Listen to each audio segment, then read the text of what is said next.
Alalala, the helio, Nabi, your pipili, and you the Achamo and Nesara. Tamea, Temla, baby.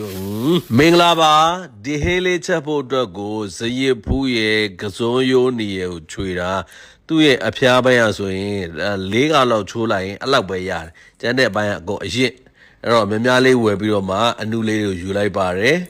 and Miss Oli Baba, Omekamia. I know a pound basically they just train me, Bloshi, you they just say me, Pianset Haba me. At the event in a your chapel go wrong, and me change a tomb you may, do a piali lota like day, Jobo go sweet o me basic down 10 me, and being a me change a jobby dobby solution like the Tennessee you no, Piamiro Sita Mafia Jamosiro and then a table or like bare. အရင်ချက်တဲ့ဟင်းတွေတော့ပြောခဲ့သလိုပေါ့အသေးရွက်တွေချက်တဲ့ဆိုပေမဲ့လေစီလေးနဲ့လှိမ့်လိုက်တော့မှသာနေ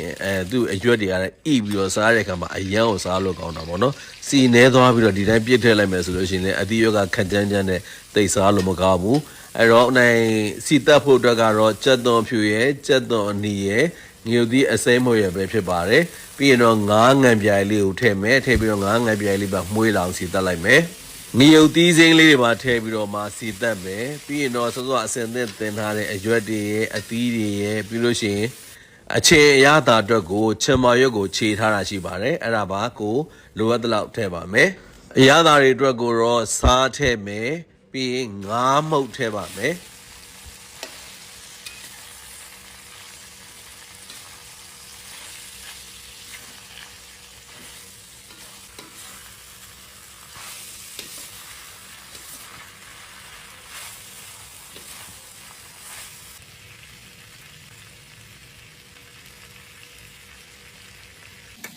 အရသာတွေထည့်ပြီးသွားပြီဆိုလို့ရှိရင်တော့သေချာရောနှောသွားမှွေမယ်ပြီးရင်တော့ကြော်ထားတဲ့ငမြချင်းချက်လေးထည့်လိုက်ပါမယ်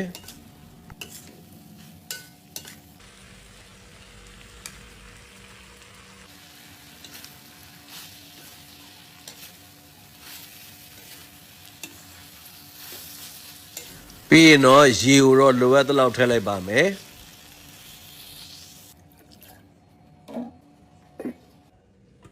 ဟေးအိုးစုချိန်မှာတော့ထွက်လာတဲ့အနံ့လေးကအရန်ကိုဆွဲဆောင်မှုအားကောင်းပါတယ်ဟင်းအိုးလေးကိုကြည့်လိုက်ရင်အားလုံး technical လာပေါ်တော့အယောင်လေးကလည်းအရန်ကိုစွာနေတယ်ပြီးလို့ရှိရင်အနံ့လေးရဲ့ဆွဲဆောင်မှုကလည်းအရန်ကောင်းတယ်အရသာတွေအားလုံးကလည်းလိုအပ်တာတွေထပ်ဖြည့်ထားတော့ထိမိနေပြီအဲဆိုလို့ရှိရင်တော့နောက်ဆုံးအနေနဲ့ပင်စင်းလေးအုပ်လိုက်မှာဖြစ်ပါတယ်အဲ့တော့အခုလိုအချိန်မှာဒီလိုဟင်းမျိုးလေးကိုချက်စားမယ်ဆိုလို့ရှိရင်တော့အရန်ကိုမင်္ဂလာဖြစ်ပြီးစားလို့တောက်လို့အရန်ကောင်းမှာဖြစ်ပါတယ်အားလုံးလည်းချက်စားပြအောင်ချက်စားကြည့်ပါ